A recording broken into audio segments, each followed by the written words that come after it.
First up, we have Seth van Essendelft, who's the SVP of Strategy, Corporate Development, and Strategic Investments at GuideWell. Then we've got Joe Echevarria, who's the CEO of UHealth, right here in Miami. We have Desai, who's the Chief Strategy and Innovation Officer at Insightec. And we have a really amazing leader, an OG of Miami-Dade, Maurice Ferre, who is the CEO and chairman of Insightec. And then none other than one of my favorite people in Miami, your mayor of Miami-Dade County, Daniella Levine Cava. Let's give a round of applause for this next panel.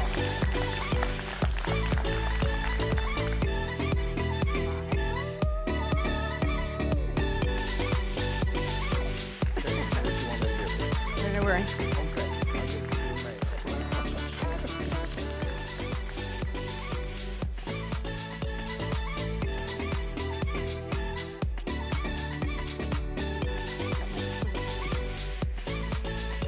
Okay. Oh, it's Aaron Kobitz and Stephen Neimer. All right. Well, thank you everyone for being with us today. Very excited to be your panel moderator. I'm Daniella, otherwise known as Mayor Daniella. And I'm moderating a panel on a topic that is the top focus of my administration and our entire region, which is our healthcare, right? We're all about it. We all care about it. And we all know that we have a lot of work to do to make sure everyone is healthy. And we are integrating the use of technology to advance our shared health. That's what today's panel is all about. So first, I was approached by the Founders Factory. How many of you know about the great Founders Factory? All right. You're going to learn more today. And I have to tell you, when I met the Founders Factory people, I was blown away. They definitely had me at hello.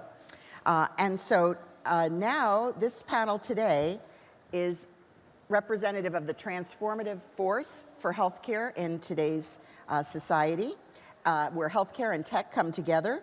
We're supporting entrepreneurs through mentorships. We're accessing a growing community of partners, and we're creating pathways to funding tomorrow's innovators in healthcare as well.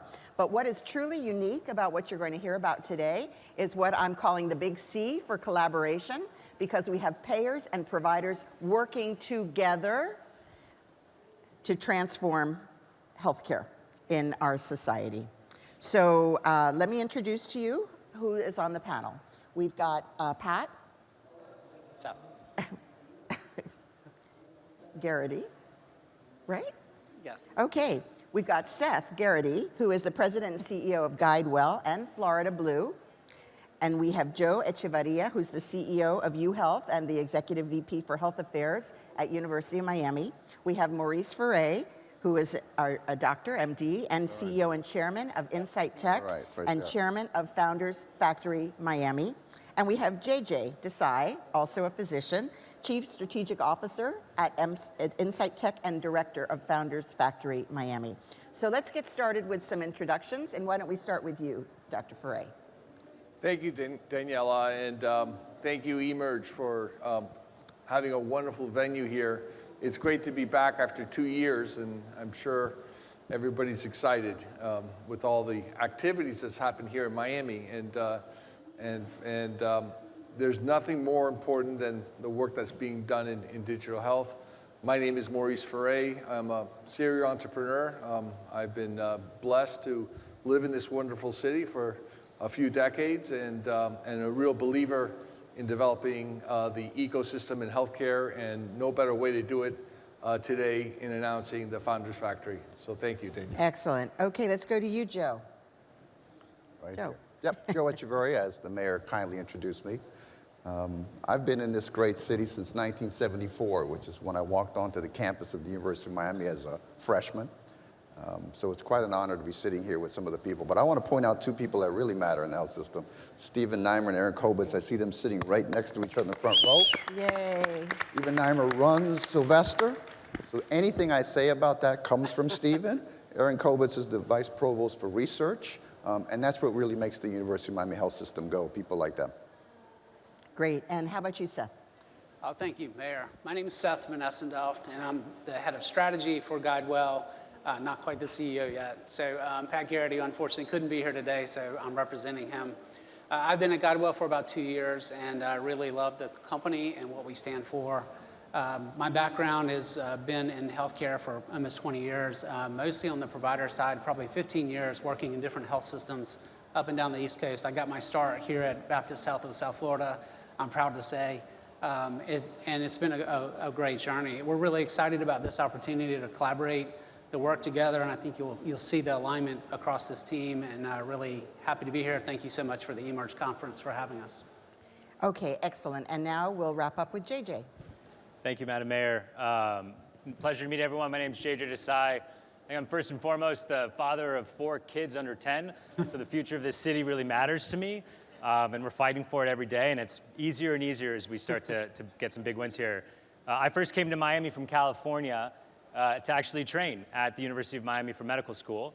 I went back to California and then had a wonderful family and came back here to Miami about 8 years ago, and it's amazing what's happened, and I think our commitment as founders and physicians and investors is to double down, so that's a reality for everybody. And I could not be more excited. George Northcott from Founders Forum and Founders Factory is here. And over the last 2 years, we've been building this concept. Yeah, big thanks to George and Founders Forum and Factory of creating the most differentiated healthcare innovation ecosystem. And Miami's ready for it. This is our moment to double down on it, and that's why we're here today. So excited to share. Thanks so much, JJ. All right, my first question is going to go to you, Joe. Okay. You've been at the forefront of leading many organizations focusing on health. And what are the biggest challenges you've seen in the last couple of years, maybe even the last 6 months? Well, you know, there have been plenty of challenges. Obviously, the COVID environment created all sorts of challenges for us in a health system, particularly an academic health system. But the truth is it created a lot more opportunities for us. I mean, it became a catalyst for people coming to South Florida. It gave us much more accessibility to talent. And so from my standpoint, while there have been plenty of challenges, from nursing crisis to staffing shortages to people not being able to be on the campus itself, much more opportunity being here in South Florida. And we have had an incredibly successful year in terms of our teaching, our research, and our clinical work. Always turning challenges into opportunities. Absolutely. Perfect. All right, Seth, tell us, why is innovation such a priority for you and your team? Oh, that's a great question. And, you know, for all of you here at this conference, just really thinking about where does this go? Where does healthcare go? What is the next generation of what the healthcare model will look like? How do we work more closely together? And I think the innovation is so important to us at GuideWell because we're really trying to drive affordability, access, quality, and health equity. And those really aren't going to happen to the degree we want to see without cutting edge technology and the processes and people and brain power. And as Joe, you said, the talent. And that's what's really exciting about, you know, attracting to this market. Great. And that's a good segue to you, Maurice. You've built multiple billion-dollar companies. Why Miami? What are the advantages here? Well, I mean, I was just talking to Manny Medina, and one of the things that he told me that my father said many years ago is that you can't mess up Miami because of geography. and there's so much to be said about that. And you know, I think healthcare is a right to win here in the county. We have the demographics, and we have now with the tech boom, in particular happening here in Miami, to really make an imprint on digital health. So as I was building up companies here in South Florida, what I thought was really relevant and important 10 years ago was bringing people down here and convincing people to invest in this area, in healthcare. And it was impossible. I remember when we started Mako Surgical, and I had to go out and raise capital outside of the county. I had to go to California, I had to go to Latin America to raise money, and that seems to be gone now. There really seems to be a lot of a momentum that's building up. And then the challenge was, well, you know, you don't have the talent here. You know, you have to go off and find talent. And that's gone too. You look at the number of people that are finding their way here to South Florida and finding a real need. And engineers, in particular, I think our universities, University of Miami, FIU, have done Miami-Dade College, all have done fantastic jobs of building up this ecosystem. So it really is a very different time, a different era, and this is our moment. And what was most attractive and appealing to me about the Founders Factory, working with George and with JJ and setting up the team in the beginning, was this concept of really bringing in people that really care and are part of the ecosystem. So the idea of the University of Miami being front and center in our ecosystem and the growth that's happening. We mentioned Dr. Neimer and the importance of what he's doing in cancer research and the top-notch quality of care that's happening at the University of Miami. And then you see GuideWell. These are the most important pieces of building up our ecosystem, people that really have a relevant value. And that is what I think is going to be very unique to this opportunity in Miami. And why Miami? Because we're present, we're here, and the geographies and the locale is perfect for this type of ecosystem. Thank you, Maurice. And for those of you who might be new to town, you might not know that Maurice's father, Maurice Ferre, is considered really the father of modern Miami and a true visionary who really set the stage for so much of what we're experiencing today. Thank you. Thank you, Daniella. So JJ, Founders Factory, we're rolling it out right here. Can you tell us more about the partnership and how it will impact all of us? Yeah, absolutely. So, we sat back and put ourselves in the shoes of founders. Having been founders, you get a little bit of an easier perspective, but it's not easy when you have to figure out how to incentivize people to come to a region that they haven't and to stay here. So people want to come. That's no brainer. You talked about geography, you talked about the moment we have. Everything about Miami is fantastic. We do not have an issue getting people here. It's how do we create this sticky environment? And in innovation, specifically healthcare, there are three things that every founder wants. They want access to a provider that's going to tell them that they actually will use whatever it is that they're creating and it adds value. They want access to a payer that's going to tell them that this also provides value and they will be paid for it or it will bring value based to the system. And then they need a data set or an enriching factor that is for a global population. The South Florida corridor is the densest and most diverse patient population between phenotype, genotype, and now aging that there exists, bar none, in the world. You get everybody from Europe to South America to North America here. The one thing we're missing is a lot of the Asia Pac, but we get a good sense of that. So for a founder, those are things they spend 18 to 24 months trying to even send an email and get Joe or Seth to respond. And now we have a dynamic partnership where not only are they here and on weekly and daily calls with us, but they have opened up their kimono on what is meaningful to them. And so we're going to take founders and their technologies and their devices and their therapeutics, and we're going to match them against a need state. We're not guessing.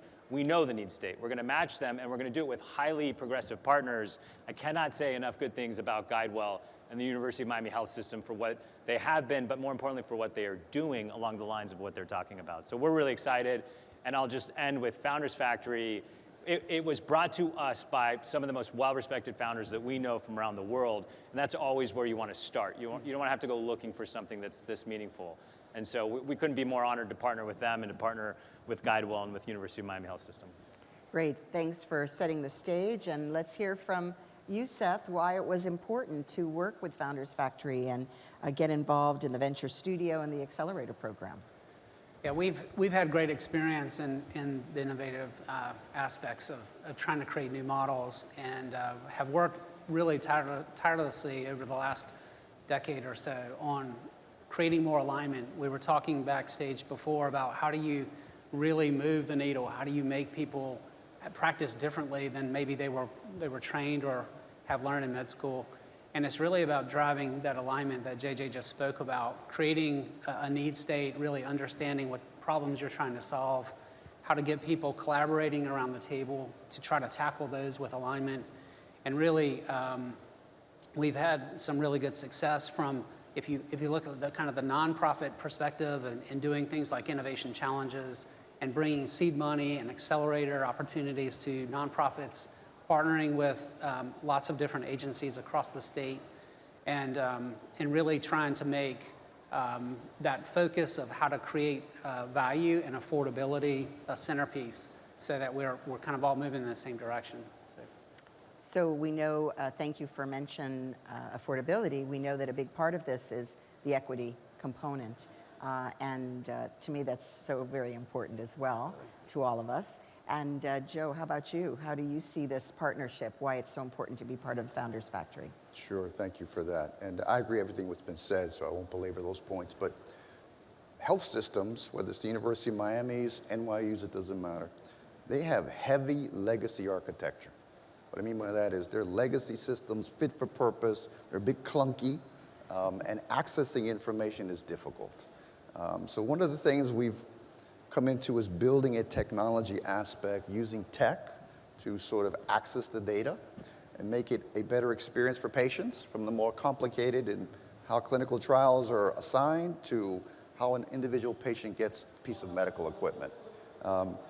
Founders gives us access into that market of searching for those tech opportunities. That is a large, vast pool, and you need expertise in doing those things, and Founders is basically filling that role for us. That's fabulous. Great.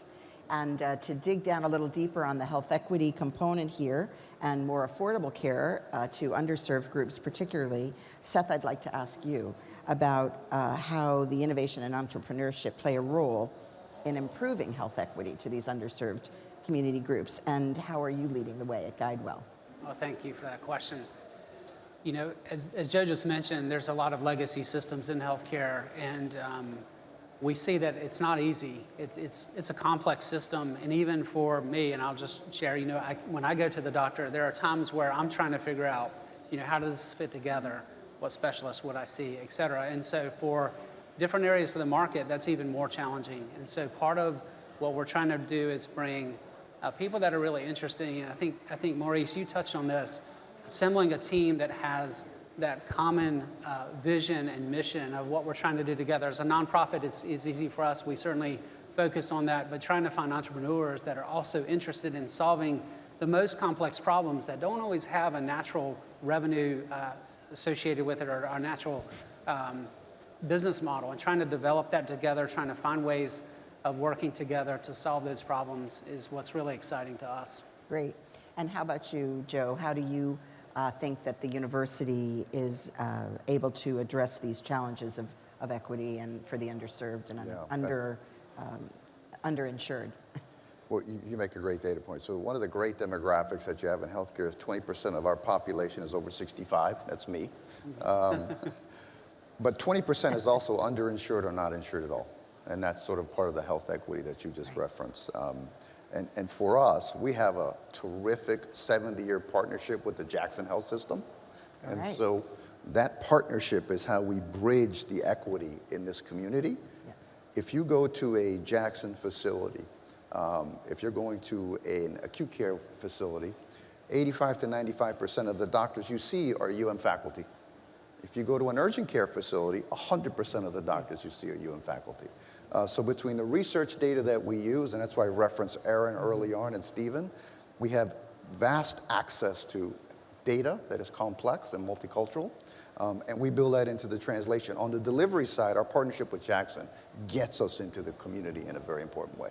Yeah, and again, for those of you who might not be from here, that is our public health system, actually part of our county government, and leading the way and training and innovations also, and wonderful. Thank you for that and the partnership that, with the University of Miami as well.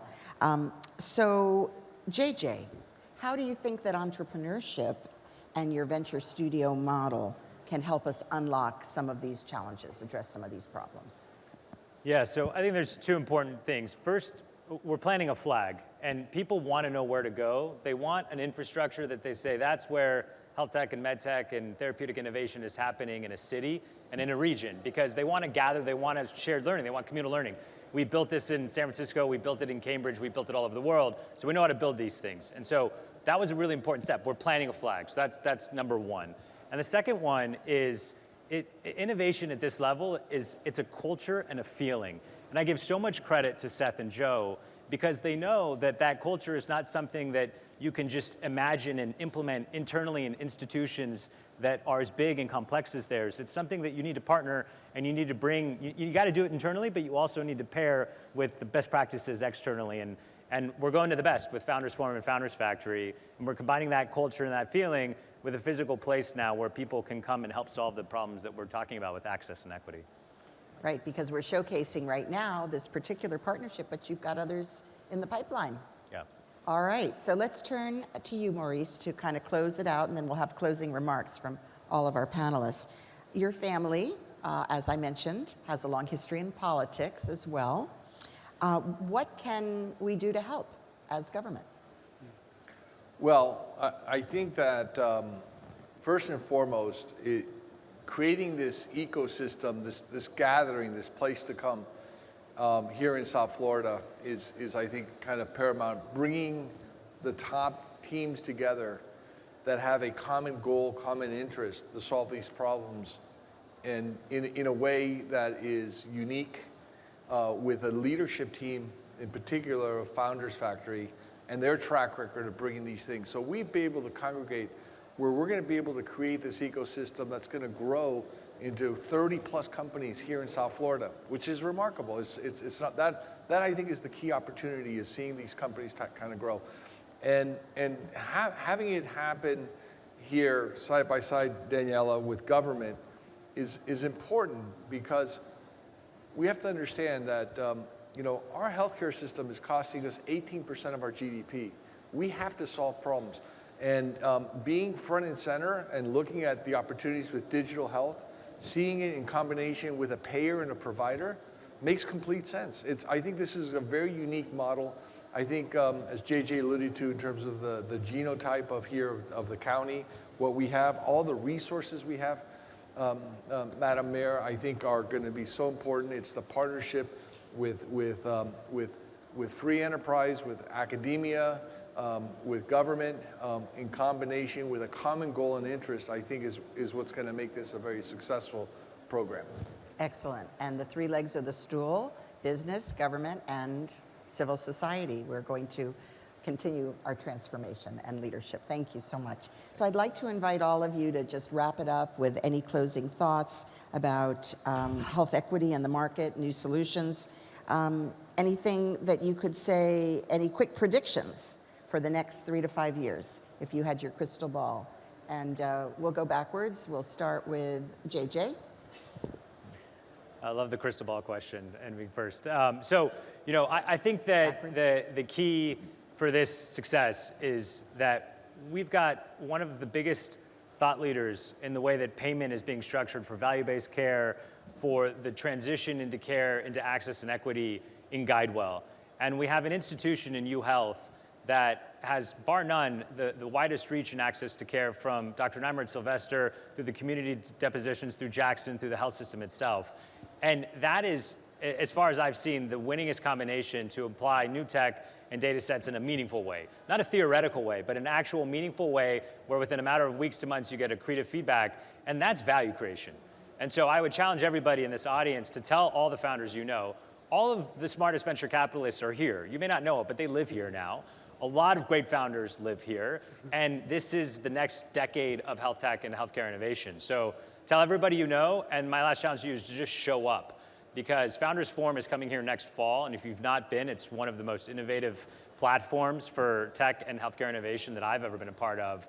And with our flag planted, this is going to be a gravity that's created here. So just show up and tell everyone you know. That's my 2 challenges back to the Thank you. Vote with your feet. Thank you, JJ. Okay, let's go to you, Joe. Yes, I'll be real brief. I do want to echo the sentiments that both Maurice made and JJ made.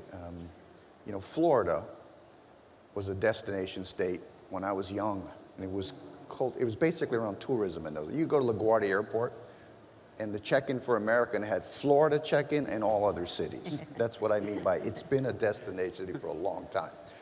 It has pivoted with the catalyst of COVID to become not just tourism anymore, but a place people want to permanently live. Because they realize through the virtual environment, you could live here year-round. You don't have to be a part-time resident here. Atlas Van Lines did a report that showed that since COVID hit, more people have physically moved, with moving vans and families than any other state in the country. And so why Austin has its thing, and I don't want to say anything about Texas and Austin, but for my money, I take Miami and Florida every day. And I will tell you this, that in my professional life, we always told ourselves that success is one thing, impact is another. And that's our responsibility as an academic health system, to make an impact in this community. All right, so universities partnering with the new wave and making it happen. There was an applause line there. Okay. Got one. Very good, very good. All right, how about you, Seth? I'm not sure that the crystal ball is perfect, because we've seen a lot of work on the crystal ball. The things that we have going on in the market right now are phenomenal, and there's so much capital going into the market and so many new companies coming to stage every day. And that's really exciting, but yet there's so much more we can do. The healthcare that we know today is still relatively fragmented, and so I think the predictive part of it is how to bring simplicity to that, how to bring continuity across the care continuum, how to make these systems more interoperable, how to create better access to data and information from that data. And I think that those are the exciting things. As when I think about a physician, when I was the CFO of a hospital, we would always kind of look after the fact at what could we have done better, what could we have done differently. And now we're seeing with predictive modeling and with AI that we're able to get ahead of that, to be proactive, so that the physician and the clinician have more things accessible to them to make better decisions on site, to close care gaps at the point of care, and to use information much more real time. And so I think all of these evolutions that we're seeing are going to be very much a part of the next 3 to 5 years for sure. And we're going to see a tremendous amount of those point solutions starting to be evolved into more comprehensive solutions. So that's my prediction. Let's see if it comes true. Well, I'm ready. I'm excited to partner, and we'll end with you, please, Maurice. What is the future? Well, I'll start with what I said in the beginning. When we were here 2 years ago, who would have imagined where we are today? And I'm not talking about the COVID in particular, but Miami-Dade. Who would have predicted what happened here happened? Who would have predicted that? That was 2 years ago. So now just look at where we are today. We have people coming from all over the world that want to be part of this ecosystem. This is a very unique period in time. This is where things really happen. The definition and the defining of a region is happening in front of us. Miami has been transient for many years, doing different things, different people coming here for different reasons. This is our time. This is our time to solve big problems around technology, around healthcare. And I think this venue of how eMERGE has kind of evolved, and the importance of it, of congregating us to answer and think about these types of questions and solving them and bringing in the top people, I think there's going to be a continuation of that. What I envision is more unicorns being created. I've been fortunate enough to be involved with one that was against the grain in robotic surgery. A second one now being done and called incisionless surgery. We've been able to create at Insightec the brain state here in the state of Florida, and the importance and the relevance of this. I think the Founders Factory is going to set its flag in place. It's going to be the beginning of a large number of technology and healthcare companies converging around digital health and solving big problems that need to be solved about our healthcare systems that we're not satisfied with. We have to solve these problems, and we're taking a front seat position here, and everybody here in this audience that wants to get involved with digital health and digital technology in the healthcare field, they should be front and center with this flagpole. All right. A very, very exciting vision, and it's not just a vision, it's a reality that's in the making. And I had the great pleasure to visit with you and your team in Israel at Insightec, and we know that you're making a huge impact with opening that brain divide right here in Florida. So thank you. Thank you for everything. So let's give a big round to these panelists. And we're going to ask Dr. Ferre to stay on the stage with me for another important announcement. Great. So thank you. Thank you. All right.